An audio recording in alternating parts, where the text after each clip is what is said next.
नमस्कार शेतकरी बंधूंनो, स्वागत आहे तुमचं आपल्या ग्रेट शेतकरी यूट्यूब चॅनलवर। बघा शेतकरी मित्रांनो, आज 15 ऑगस्ट 2026 रोजच्या आजच्या आपण संपूर्ण महाराष्ट्रामधील आजचे तुरीचे बाजारभाव या व्हिडिओच्या माध्यमातून लाईव्ह स्वरूपात जाणून घेणार आहोत। तत्पूर्वी आपण चॅनलवर नवीन असाल चॅनलला सबस्क्राईब करायला विसरू नका।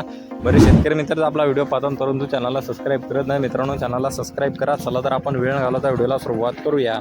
बघा शेतकरी मित्रांनो, कृषी उत्पन्न बाजार समिती बार्शी येथे जास्तीत दर 7,950 रुपये क्विंटल, सर्व संदर्भ 6,500 रुपये क्विंटल होते। लोकल तूर बघा पुढील बाजार समिती उदगीर लातूर येथे अवकेलेले 330 क्विंटल जास्तीत दर 8,199 रुपये क्विंटल, सर्व संदर्भ 8,054 रुपये क्विंटल होता है। लोकल तूर बघा पुढील बाजार समिती भोकर नांदेड येथे जास्तीत दर 7,450 रुपये क्विंटल, सर्व संदर्भ 7,275 रुपये क्विंटल होता है। लोकल तूर बघा पुढील बाजार समिती कारंजा येथे जास्तीत दर 7,730 रुपये क्विंटल, सर्व संदर्भ 7,470 रुपये क्विंटल होता है। लोकल तूर आवश्यकता पुढील बाजार समिती अचलपूर अकोला येथे अवकालेले 490 क्विंटल, जास्तीत दर 7,800 रुपये क्विंटल, सर्व संदर्भ 7,650 रुपये क्विंटल होता है। लोकल तूर बघा पुढील बाजार समिती रिसोड वाशिम येथे जास्तीत दर 7,850 रुपये क्विंटल होता है। लोकल तूर बघा पुढील बाजार समिती मानोरा येथे जास्तीत दर 7,700 रुपये क्विंटल होता है। लोकल तूर